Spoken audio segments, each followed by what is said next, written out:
All right, so we're diving into this case, James Freed versus the ICMA. Okay. And it's a doozy. Yeah. You've sent us a whole stack of documents, legal filings, letters, articles, Right. and it seems like this is not just a simple ethics complaint. No. There's a lot to unpack here. Yeah. From what I'm gathering, we're looking at potential political clashes, accusations of personal vendettas, and maybe even some questions about how far a professional organization's reach should go. Absolutely. It's a fascinating case that really, I think, digs into the complexities of professional ethics and free speech. Yeah. We're dealing with a city manager who felt like he was professionally assassinated. Right. And a powerful organization trying to uphold its own standard. And what's really striking is the irony of it all. Freed, as city manager, raises concerns about what he perceived as partisan political activity from the ICMA's own director of member services, Ethics, Martha Perego. Right. He calls her out in a letter and boom. Yeah.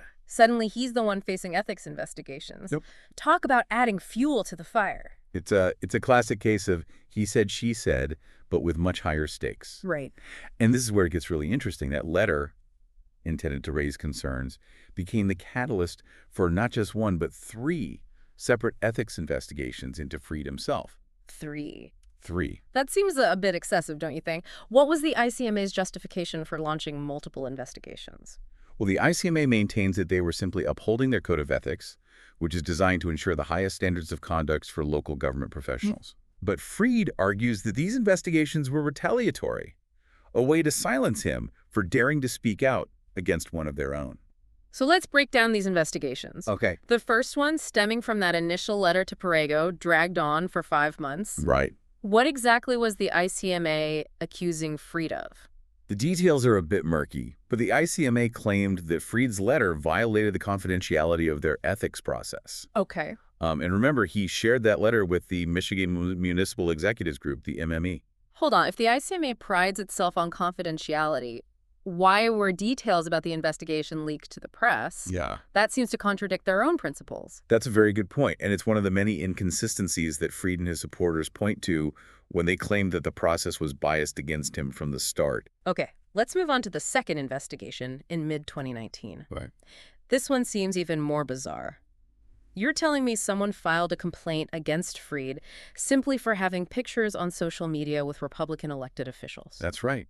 No endorsements, no direct political activity, just pictures. Wow. This raises questions about the interpretation and application of the ICMA's Code of Ethics. Right. Is simply appearing in a photo with an elected official without any further context a violation of their neutrality guidelines? It seems like a huge stretch, especially considering that social media is often seen as a space for personal expression, even for public figures. Right. Was the ICMA suggesting that city managers should avoid any online interaction that could be perceived as partisan? That's the debate, isn't it? Where do you draw the line between a public official's personal life and their professional obligations, especially in the age of social media? Freed argued that these pictures were taken at public events and did not constitute any endorsement of the officials in question. So we have 2 investigations already, both stemming from actions that seem open to interpretation. Right. What triggered the third investigation? Right. The one that ultimately led to Freed's public censure. This one gets to the heart of a dilemma I think many public servants face. When do personal beliefs clash with their duty to their office? And for you, as someone interested in local government, this question is particularly relevant. Right. In November 2021, during a particularly heated period in the pandemic, Freed sent an email to Port Huron city employees stating that he would never enforce a vaccine mandate. Wow, during the height of the vaccine mandates. That's quite a statement to make, especially for a city manager. Right. What was the basis for the ICMA's censure in this instance? Did Freed actually break any laws or regulations? That's where the nuances of the case come into play. Okay. Freed maintained that he never refused to enforce an existing law. Okay. He argued that while the OCA Emergency Temporary Standard, the ETS, was in place at the time, it was tied up in legal challenges. Right. He also pointed out that he offered city employees testing as an alternative to vaccination. So it seems like Freed was navigating a legally and ethically ambiguous situation. Yeah. He was expressing a personal view, but also trying to fulfill his duties as a city manager without violating any existing laws. Right. This raises some interesting questions about how much leeway public officials have in such situations. Exactly. And To further complicate matters, one of the charges against Fried related to his response to being falsely accused of COVID safety violations by the Michigan governor's administration. Really? He posted some pointed social media comments about the situation. Later, after successfully appealing, he shared a news article about it on the Michigan Municipal Executives listserv. Wait, he was punished for sharing a news article about clearing his name in a case where he was falsely accused? It is curious. That's outrageous. This part of the case really digs into the limits of free speech for public officials. Yeah. The ICMA cited the sharing of the article, which also revealed that the governor's administration had destroyed documents related to the case as part of the reason for censure. It seems like a clear attempt to control the narrative. Instead of addressing the potential wrongdoing of the governor's administration, they focused on Fried's reaction to being falsely accused, to censor him for sharing a news article. That seems like a blatant overreach of their authority. It does raise concerns about due process and freedom of speech. Yeah. Fried argued that the information he shared was already a matter of public record. He also questioned the ICMA's right to police his speech, especially when he was speaking out against what he believed to be unfair and inaccurate accusations. Okay, so we have 3 separate ethics investigations, each with its own set of complexities and questionable justifications. Right. But there's one piece of evidence that you sent us that seems particularly revealing: the recording of that phone call between Fried and Jessica Cowles, the ICMA's ethics advisor at the time. Yeah, that phone call is like peering into the heart of this whole saga. Yeah. In part 2, we'll dissect that conversation and uncover how it fits into the larger narrative of this captivating case. Okay, so we're picking up right where we left off with that phone call between That's- Fried and Jessica Cowles, the ICMA's ethics advisor back in 2019. Right. You know, every time I think about this case, Yeah. I keep coming back to this phone call. It just seems like there's so much there that doesn't quite add up. It's a pivotal piece of the puzzle, that's for sure. This call, which took place after the first ethics complaint, provides, I think, valuable insight into the dynamics at play. Yeah. And exposes some potential inconsistencies in the ICMA's case. From what I gathered, Fried sounds genuinely bewildered throughout the conversation. It's like he's trying to understand why he's even being investigated in the first place. You can practically hear the confusion in his voice. Right from the get-go. Fried challenges Cowles, asking what complaint. Right. He emphasizes that he never filed a formal complaint against Perego, despite the ICMA claiming that his letter to the MME constituted such a complaint. It's mind-boggling. And then there's that whole back and forth about whether the MME even submitted a formal complaint to the ICMA. That's right. The recording, which is publicly available, reveals that there was a lot of uncertainty and conflicting information surrounding the supposed complaint. Wow.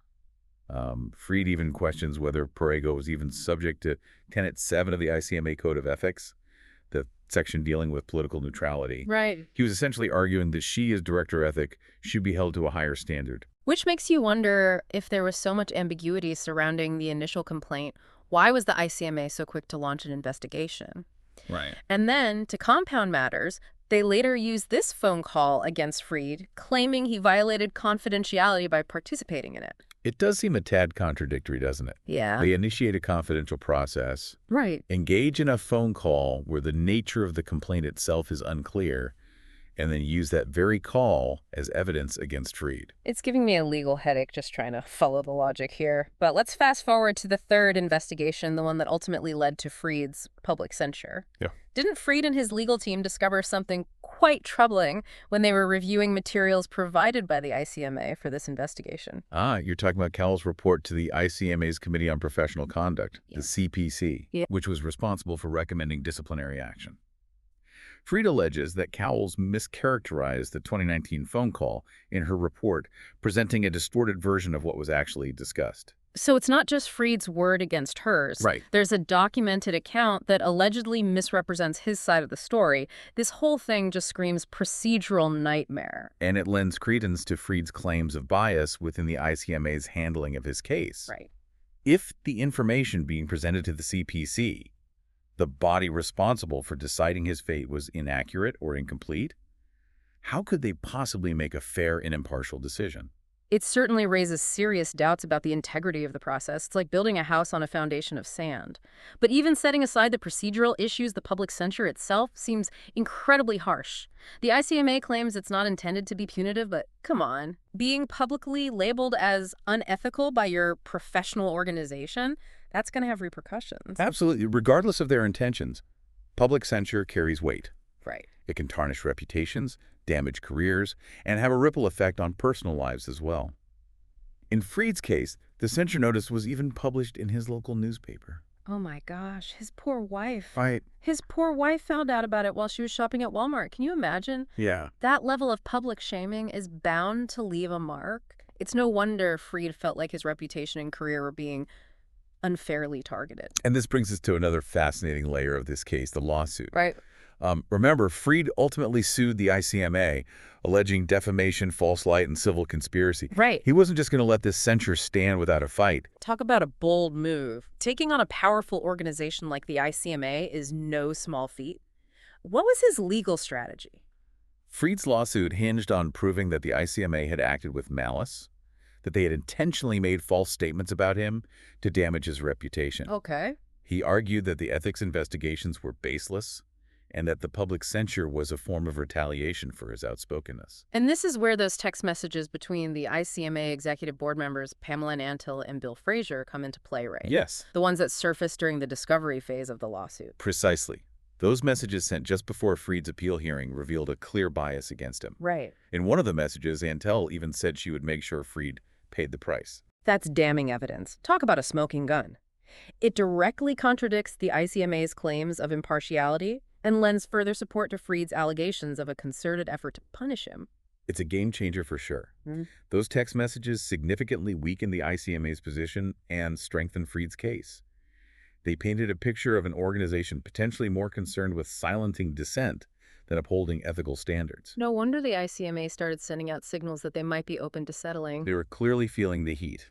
And sure enough, in a move that surprised many, the ICMA published a statement on their website defending their code of ethics, but also acknowledging the financial and reputational risks of continuing the lawsuit. It was as if they were preparing their members for the possibility of a settlement, trying to manage the narrative before things escalated further. Exactly. They were stuck between a rock and a hard place.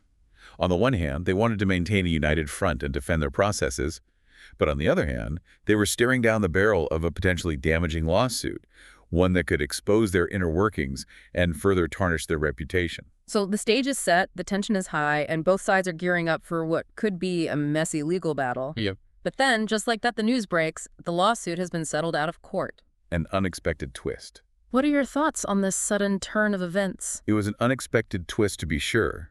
Settlements often happen behind closed doors, leaving many questions unanswered. Join us for the final part of this deep dive as we unpack the implications of the settlement and discuss the broader takeaways from this captivating saga. It's amazing how this case took us on such a roller coaster ride. We had accusations, investigations, the revealing phone call, lawsuit, and finally a settlement. I have to say, even with the settlement, I'm left with this lingering feeling of what just happened. Yeah, it's understandable to feel that way. Yeah. Settlements, while often necessary, can sometimes feel like an unsatisfying ending, Right. especially in a case with so many layers and unanswered questions. Exactly. We don't know the specific terms, but the joint statement released by both Freed and the ICMA is quite telling. Right. They went to great lengths to highlight certain points, Yes. which makes you wonder what was left unsaid. It's like trying to decipher a coded message, isn't it? Right. Yeah. The ICMA, for instance, emphasized that their board did not find Freed to be dishonest or lacking in integrity. They even clarified that a public censure shouldn't be seen as a reflection of one's ability to serve or their personal character. Almost like they were backpedaling, trying to soften the blow of the censure after the fact. Yeah. But the bigger question for me is, what does this whole saga mean for city managers, public officials, and even professional organizations in general? That's the million-dollar question, isn't it? This case, while specific to Freed and the ICMA, has ripple effects that extend far beyond the individuals involved. It forces us to confront, I think, some uncomfortable truths about power, accountability, and the potential for even well-intentioned systems to be misused. Especially for you as someone interested in local government, this case offers a peek behind the curtain of an organization that wields significant influence in the field. The ICMA sets standards, provides training, and offers a credential that many aspire to. But this case raises questions about how that influence is wielded and what recourse individuals have if they feel unfairly targeted. Precisely. It underscores the need for transparency and accountability within professional organizations. Right. If a group like the ICMA, tasked with upholding ethical standards, is seen as acting in a biased or retaliatory manner, it erodes trust not only in that organization but in the professions they represent. And let's not forget the free speech aspect of all of this. Right. Freed's social media posts and that email about the vaccine mandate became central to the case against him. It makes you wonder, where's the line between a public official expressing their personal views and potentially violating a code of ethics? That's the tightrope that public officials have to walk, Yeah. especially in our hyper-connected world. Right. On the one hand, they have the same right to free speech as any citizen, but on the other hand, their words carry more weight because of their positions. Right. Their statements can be perceived as representing the views of their office or even their entire organization. So how do we navigate this complex terrain where personal beliefs, professional obligations, and freedom of speech intersect? What are your takeaways from this case, especially for those serving in public roles? This case highlights the importance of, I think, thoughtful and nuanced communication. Okay. Public officials should be mindful of the potential impact of their words, especially on social media. Right. It's also crucial for professional organizations to have clear guidelines regarding online conduct and to apply those guidelines fairly and consistently. Right. And perhaps most importantly, we need to foster a culture of open dialogue and constructive criticism, even within professional settings. You know, when we started this deep dive, I don't think either of us could have predicted where it would lead. That's right. We've gone from a seemingly straightforward ethics complaint to a complex web of accusations, legal battles, and ultimately a settlement that raises more questions than it answers. Yeah, and I think it's really going to make people think hard about the role of these professional organizations. Yeah. And I think that's healthy. Well, this has been a fascinating deep dive. I really appreciate your insights on this. Well, thank you for having me. I enjoyed it. And for our listeners, we'll be back next time with another deep dive into the most intriguing stories you send us.